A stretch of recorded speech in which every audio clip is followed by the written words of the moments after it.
Hello everyone, welcome to our Let's Play series of Tyranny. This is Colonel RPG as usual, and I'm very happy that you're to join me today as we talk to Ashen, or actually, I say Ashen Grave all the time, it's Graven Ash, which I don't actually, it's weird. Anyway, let's talk to the guy and see what he has to say. The Archon of War lets out a long sigh as he surveys the maps and models splayed about his desk. He glances over his shoulder, making brief eye contact with you, furrows his brow, and turns back to his contemplation. When I received the missive that said the fire starter was coming to the well, I thought at last we'll torch these fucking swine, but no. I was foolish to count on such things. Yeah, may you speak a moment? Seeing as you provided the Disfavored with nearly a year of your life ensuring that the Lethian's crossing churns out iron for our war effort, I suppose a little banter is the least I owe you. What is in your mind? Or on your mind? Well, your regiment here in Veterans Well is small, even by Disfavored standards, right? Oh, this conquest has spread thin. Every league we conquer must be held. I issued a call to assembly, but most of the cohorts remain trapped across the mountains. No bother, won't be the first time I've had to do much with little. Yeah, okay. I need to know why conquering a few lowly tiersmen is such an impossible task. Oh, look at that. I have a favor. I have actually tier 3, and hopefully I will increase that, but I passed that one. The Archon lets out a long sigh, glaring at you with a furrowed brow. It is not for lack of trying. Earlier in the year, when the chorus were still gathering to the valley, I launched a raiding party to head straight to the citadel. They never made it past the Matani River. With no disfavored survivors and no chorus scouts with eyes on the situation, I know very little of what occurred, only that they died quickly. That left me short-handed and in need of more troops, and they've been slowly trickling in from everywhere. And I guess I've been guilty of waiting for my numbers to be overwhelming instead of merely enough. So what became of the warriors you left to garrison this region years ago, I mean? I do have questions about that. The Archon inhales sharply. His posture becomes defensive. His cold blue eyes stare at you with an unblinking intensity. I have reason to believe that when the garrison was taken, the Disfavored were slain not by the Oathbreakers, and though I know it, in my bones, I cannot prove the voices of Narat is at fault. You really think? I mean, we heard of this before. Wasn't he the one? Somebody said that. I don't think it was him. But,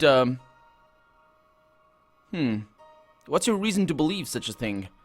Oh, it is well known that I can protect my soldiers from harm even if they are beyond my sight. What is less known is that I sense every cut, every kill, every illness. No harm to my soldiers escapes my notice. Of the warriors posted at the Vendriz Well Citadel, only 2 were slain in the uprising, but a few others died later, and horrible, painful magic was involved. My son was one of those who died under such unusual circumstances. For a second, the Archon of War trembles, his eyes widening with a faraway stare. The Tiersmen have customs against killing prisoners. I'd expect your warriors to be slain in the heat of battle, but not after. Do they? Oh, look at that. I suppose I am guilty of paying little heed to what these hill folk believe. This makes it all the more troubling when they died when they did. I need to consider what you have told me. Let us speak of something else. That's kind of interesting. So they never made it past the river. But why would they be at each other's throat? Or maybe that's the reason why the addict isn't here in the first place. Anyway, what can you tell me of Cairn, the late Archon of Stone? Yeah, let me learn about that guy. As tall as the hills, Cairn is the Archon of Stone, or was, maybe. A master of earth and soil, destroyer of mountains and cities, Cairn is the reluctant leader of the Earth Shaker Guild, though he is less their teacher and more their object of study. The massive Archon is sworn to Graven Ash and provides arcane support to the Disfavored war effort. Yeah, let's ask about that. I should have known sooner his heart strayed from Kyrus. I needed to split our forces, send him to Azure while I tackled Stalwart, but that was a mistake. Without me looming near, he must have felt free to leave out his treacherous dreams. Why do you think he turned against Kyrus?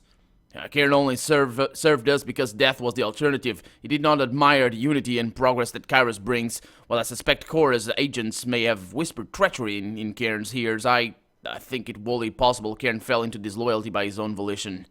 And what has become of Cairn's disciples, the Earthshakers?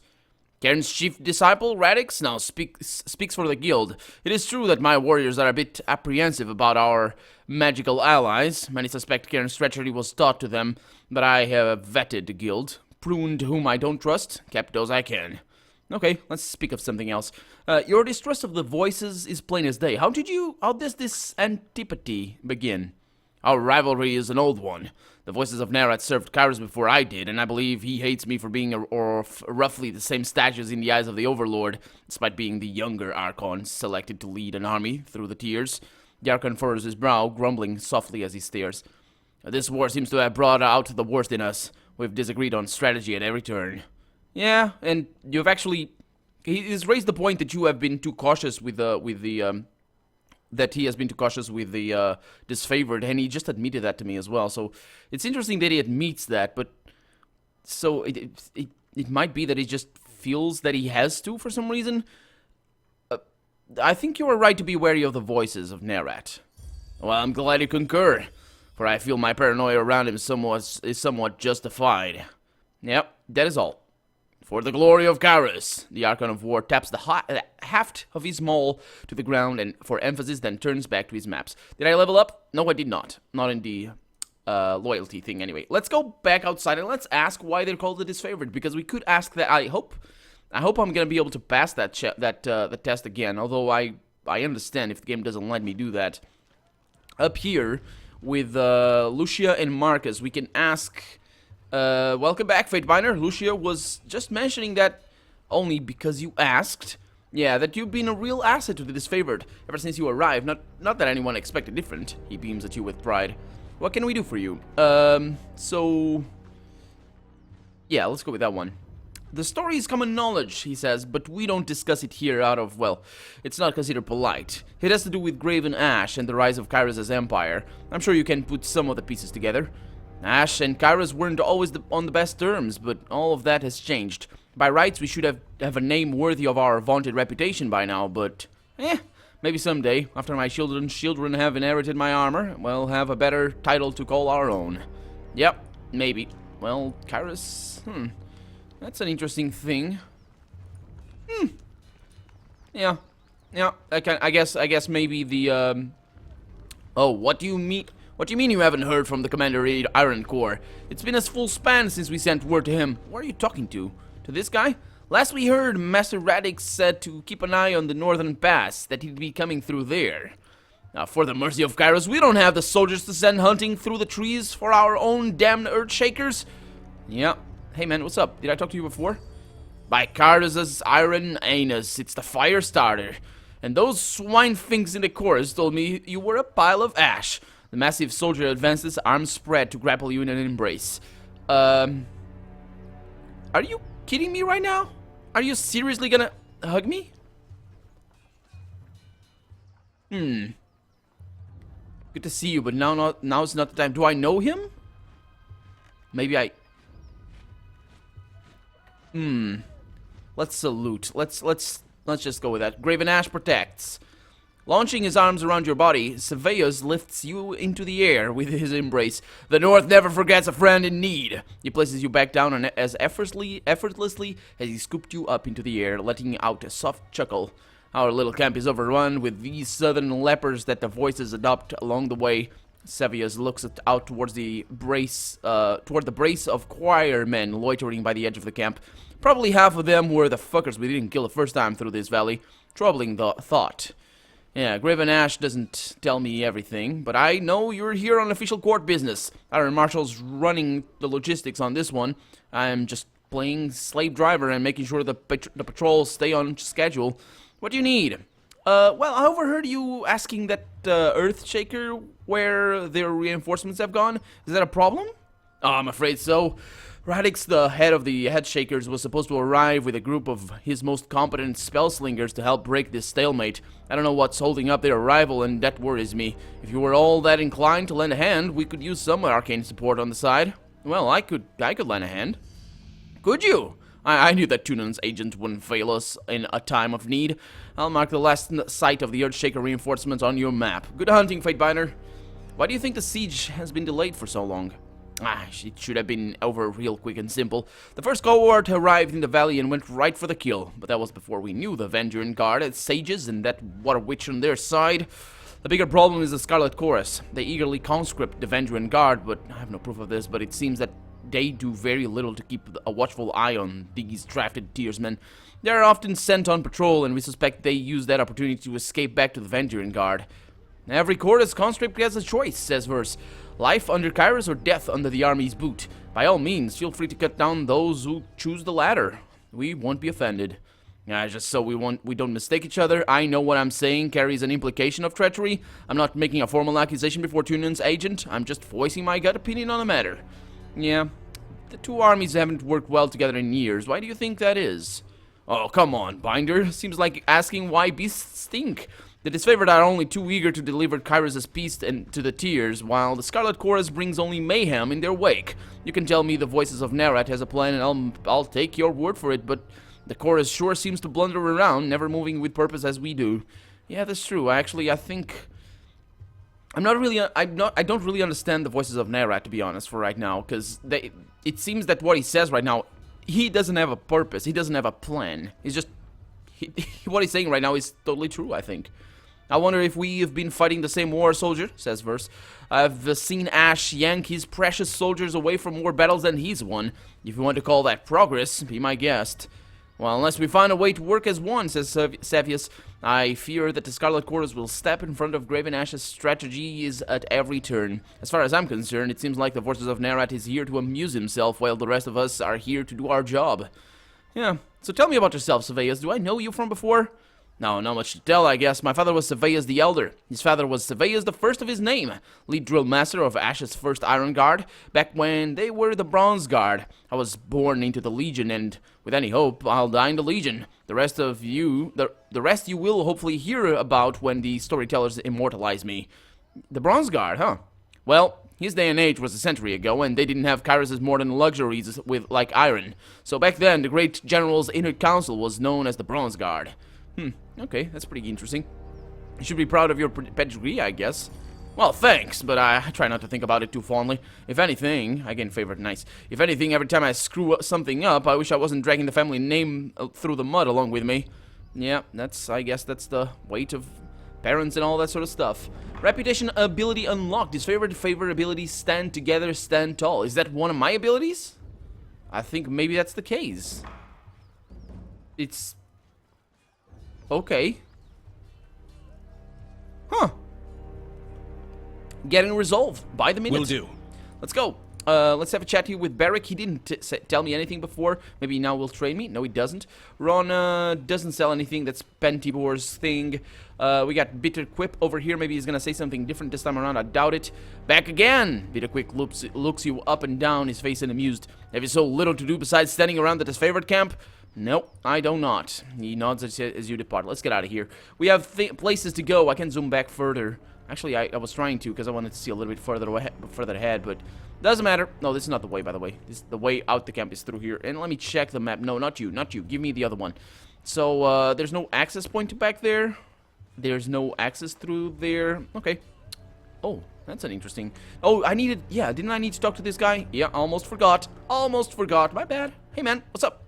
Don't just coddle the impact. Push back with your shield. Take the momentum. Iron Marshal Arrhenius, field commander of the Disfavored, pounds her fist in the air as she calls out to the warriors on the training field. I said eyes on your opponent's waistline. If you spend more than a glance checking his footwork, you've lost. The Disfavored office turns to you, adjusting her pale golden surcoat as she clears her throat. I need to stay on top of the troops or their skills will rust. It's for their own good, even if they don't believe it. Yeah, what's that for? Judging from her uniform, this is the Iron Marshal Arrhenius, first among equals in the Iron Guard. Graven Ash's inner circle of trusted followers, charged with being the duties of leadership, logistics, and training. There is rarely a quiet day for the second in command of the Disfavored Legion. Yep. It was mentioned you're short on warriors and need help. What's the situation? Well, I have brigades amassing along Placid, Echo Call, and Little Tooth crossings. The Vengeance Guard may be able to hold one bridge, but they cannot hold against a concerted three-pronged attack. I have no right to give you orders, but... her word falter, the short cough breaking her flow. But we all die to Kyros's edict should we fail, so I'm not about to let my pride blind me to the value of good help.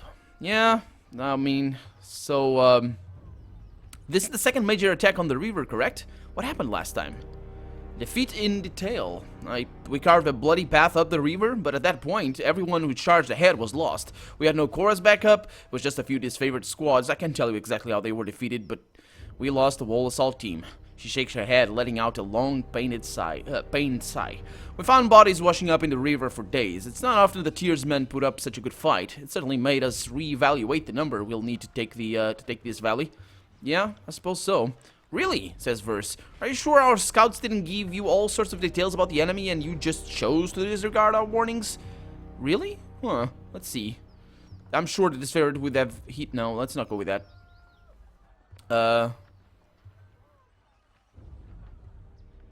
I'm gonna try and go with this because it's Verse and she's my ally, but I think it actually I think what she raises is a true point, a valid point anyway. Sounds like your lack of caution is to blame, not the Scarlet Chorus. And I lost favor with Disfavored. That's fine. That's okay. That's okay. Although, oh wait, okay, so I'm very close. Did I just drop down? Yeah, I dropped down, didn't I? Lack of caution? My legion is my family. I do not play loosely with their lives. The only blame here is on the Oathbreakers. It is their intransigence that created this conflict in the first place. Oh, there's no need to blame your teeth, at least, says Verse. I can hear them grinding from over here. Yeah, so what's the value of taking the crossing anyway? We can't just march from here to the Citadel with a Avenger and guard manning the riverbanks. Forwarding troops and supplies through even the narrowest points of the river makes us vulnerable to attack, especially since our armor wasn't built for swimming. She points north towards the mountain spire looming over on the horizon. If we can take the river, we have a clear march to the Citadel, and Ascension Hall will be ours in no time. Does Disfavored need my help? Trying to pour salt on my pride? We left Fort Resolution with 100 on 100, and there have been no reinforcements or reserves. I keep throwing warriors back into battle before they're properly rested, so yeah, I need to rely on all our allies, especially since most of our allies are conscripted Tearsmen, worse than useless. Well, if the Disfavored didn't take every opportunity to insult the Scarlet Chorus, perhaps you'd find our help more forthcoming. Shut your snout, filthy mongrel. I won't suffer childish japes in my camp. Yeah, well, you speak out of turn and offend our host. Apologize, please. Oh, look at that. So I'm back at level tier 4? Nope. 13% to tier 4. Okay, so it's not... Oh, I'm back. Okay, yeah, it's... Anyway. Disregard what I said earlier, if I said anything. You want me to what? She says. She glares at you, but something in her expression, excuse me, reflects doubt. And I gain fear, which is good, but I think I want loyalty as well. So I'm almost at loyalty. I don't know if I was at 4. I actually didn't read that because I was concerned with that, but that's okay. She reflects doubt. That's okay. Fine. Should have kept my big mouth shut. Nah, you keep your big mouth open. It's fine.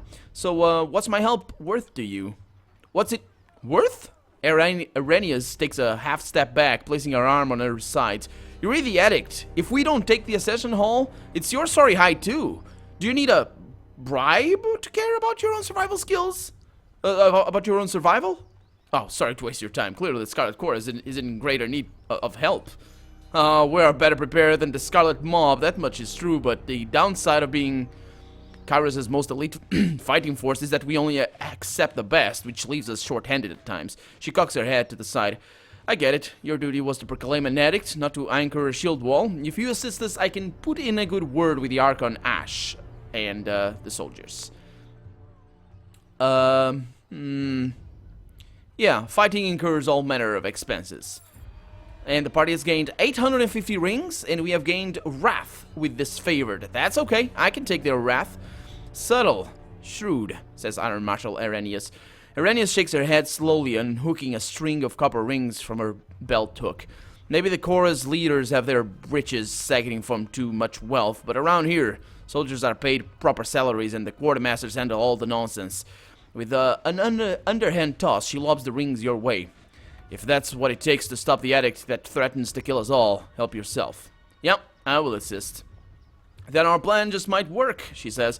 She lifts her gauntlet close to her face, shifting her eyes from you to the metal articulations. We are loath to work with those who do not share our training and our values, But we know that Tunon, the adjudicator, selects only the most capable minds for his court, and I trust you will honor us all on the field. Antio will be leading the charge at Echo Call Crossing. Assisting you will be Barik of the Stone Shields. She points to a heavily armored soldier standing sentry at the edge of the training field. Before you ask, no, the Forge-bound weren't sloshed or dapple-seed when they fitted his armor. He survived the full force of the Edict of Storms, and his armor doesn't exactly come off. So technically, it's quite brilliant, but otherwise it's something of a curse. Tapping her ammo twice, Serenia signals to the hulking presence. Barik, come meet the Fatebinder. The soldier that steps up to you better resembles an amalgamation of rusted blades and mismatched pieces of armor fused into a vaguely human shape. He reeks of sweat, feces, and whatever oil treatments keeps him flexible. Fatebinder, the Iron Marshal has tasked me with keeping you alive, and I have no intention of disappointing her. That should be enough assurance for anyone. Oh, an honor. Likewise, good Binder. The soldier heaves a heavy iron arm into a salute, his whole body clanging as he wraps his gauntlet against the twisted sheets of metal that form his breastplate. Barik, is that you under there? I had no idea you were in Vendrian's well. Fatebinder, do you know this walking anchor? Do I? So you two know each other? Actually, that's what I was gonna ask when she mentioned him by name, although we didn't know his name before, right? Just a minute. You two know each other? No. Oh, that is to say, yes. I'm already as familiar with this ironclad halfwit as I care to be. She regards Barik with a mixed look. We don't have time to trade jabs today, Verse. After the siege, you can throw as many tantrums as you please. I suggest that we remain focused on the mission. No offense to the mission, but seeing you looking like a garbage heap and reeking of a mass grave is more amusing by far. Did you forget how to don your armor, or did Graven Ash leave you out in the rain? Barik sighs a frustrated growl, shaking his iron enclosure of a suit. Am I gonna get him in my party? I'm gonna get him in my party, ain't I? Well, it's good that they are kind of off to on each other's throats, because that way, if one of them dies, well, there'll be room for somebody else. Anyway, no, I don't believe we've been acquainted. Yeah, let's go with that one. It's challenging enough to experience battle from a courtroom, much less remember the faces of your cohorts. I wouldn't expect you to know me under these accursed blades of rust. He bangs on his malformed chest armor for emphasis. The Fatebinder will be joining us for the push across the river, says Iron Marshal Arrhenius. I figured an extra hand might help. And wait a minute, joining us? You're gonna come with me as well? Hell yeah, but he's not a spellcaster, is he? I wanted a spellcaster. Anyway, and more importantly, says the guy, if my worries come true and the chorus tries to impede... Oh, actually, the girl. I always forget. Anyway, if my worries come true and the chorus tries to impede the mission, we will have an observer from the court on our side. Yeah, that's true. That's true. Better to work with the Honorable Binder than some chorus children. Yep, that's always better to work with me. But especially better to work for me. He nods to you, his armor creaking as he bends his neck. I ask that Barik accompany you there to arbitrate the cooperation between his company and the Scarlet Chorus. Barik, you've been without a cohort since the last Battle of Stalwart. It's time we gave you a task more worthy than hauling wagons and leading training drills. She plants her hand on her hips and speaks with a clipped, official terms. Ash has assigned you to the Fatebinder's service. You're to assume this task is ongoing until we find more permanent spot for you, which could very well mean the swiftly approaching end of this war, or when the Fatebinder dismisses you. Is that understood? Barik regards the Iron Marshal in oppressive silence. That's an order, Barik. She shakes her head and sighs, returning her focus to you. It can be as stubborn as pulling a spire out of the earth, but he's a good soldier. I hope you don't mind the company. Well... yeah, I'm honored to have a member of the Iron Legion at my side. I have gained loyalty with Barik, and favor with the Disfavored. Nice. Excellent. I look forward to your success in the field. Well, I look forward to getting to know him a little bit better as well. I need to meet with Antio at Echo Call Crossing, and also we are probably going to have access to a whole bunch of new areas. Also, these guys really want to talk to me. I am really interested in that, but maybe we're going to do that next episode. For right now, I'm not going to end the episode, but I am going to level him up. Let's see what he has. So he's got over here, ooh, I can level that up. Fantastic. So what is he? He's got talents. Okay, that's Punisher and Sentinel. What are the... Oh, his skills are over here, right? Okay, so that's... okay, the green ones... No, how do I know which ones are the favorites? Specializations. Or maybe that's not how it works on the characters. Let's see. So he's got a lot of dodge, a lot of parry. And that's on this side. Over here he's got... it's actually not that great at pretty much anything. He's got two-handed weapons, which is an interesting thing, although I would like to have a tank rather than a two-handed weapon guy. But he's pretty good with one-handed weapons as well. The dodge there... it might be good for the two-handed weapons. Because I want a shield. Let's look at his... oh, he's got a shield himself. He actually looks fantastic. He looks amazing. That's pretty awesome. That's a pretty cool level character design. And he's got... Oh, is it locked in his stuff? Oh, yeah. It makes sense. It makes total sense. So maybe I'm not going to want him for very late into the game. Although that armor does look to be pretty sweet. Yeah, he's a good tank. Look at that stuff. Look at the armor. 10. He's got 10 armor. And we are at 2 and 3. Holy crap. So that's pretty awesome. He's got grapes. Marshberries. Okay, well, it's interesting. Let's put that over there. Just arrange the potions in a different manner, so at least I know what is going on, even though I'm gonna have to figure out a way to better deal with that. So he's got a shield, disfavored shield, and he's got a disfavored iron sword. That said, I have myself a honor guard bronze phalanx, and that's gonna be a little bit better because that does a whole lot more damage. I might go with him with this for right now, although, yeah, having him as this, it might be better. The problem is, I want to level him up as this build, but I think the game you level up as you use the skills rather than, you know, you can't assign them as you level up. So I might need to just train him with this rather than this. Although for right now this would be a better choice because he's got so much armor it doesn't matter. But anyway, let's look at his stuff. He has got a bunch of he's actually a jack of all trades kind of guy. I am gonna bring his damage up, although his accuracy could use some loving, but let's go with that. Save and yes. Okay, so what else? He's got Punisher. I could go for that. Clash of Iron. Issue a mocking invitation challenging enemies to attack Barik. That's a good one. I enjoy that. Let's go with that. And save. Next up, we have ourselves missions that we need to do and all of that. I don't need to follow them because I know how it goes. And we got the Disfavored. That's the Stand Together ability. And how does that work? How can you do that? It's the party spells. So basically how this works is you can make a spell like this, but I'm not really sure how or why I have a choice there. But, oh, actually, oh, yeah. Because I'm not 100% sure.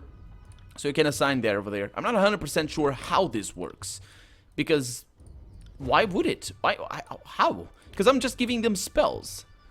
Is that how it works? It requires lore, of course. But is it like I teach them spells because I am good at them? Because now they have the spells. And, of course, I would like to have slept. But, well, she's going to endure the pains a little bit longer. But we're out of time for the day. Let's just see before we leave, before I say goodbye to you until tomorrow or until right after this if you are binge watching or something. Let's see what we are. We have the Scarlet Chorus camp over there. We have the Echo Call crossing. We need to go over there as well to the Northern Clearing because I believe that's where actually that's what I'm going to do. I'm going to go through here and over through there and do the quest regarding the guys that were conscripted and apparently ran away or something. Try to do that quest, come back, and then we'll do this one. But for right now, I'm Colonel RPG, and this has been... Holy crap, I'm enjoying this game so much. This has been a blast. A blast. I'm not even going to say the name of the game, as I usually do. And I hope you guys are enjoying it as well. If you are, or if you have an opinion to say, leave a comment down below, as you have been doing. And thank you so much for leaving a comment. That's the best part of all this. Well, apart from playing the games also, that's very good. But hearing back from you guys is fantastic. And I always thank you at the end of the episode. And I mean it so much. Thank you so much for watching, and for commenting, and for liking, and all those things. And I hope I'll see you next episode. Bye-bye.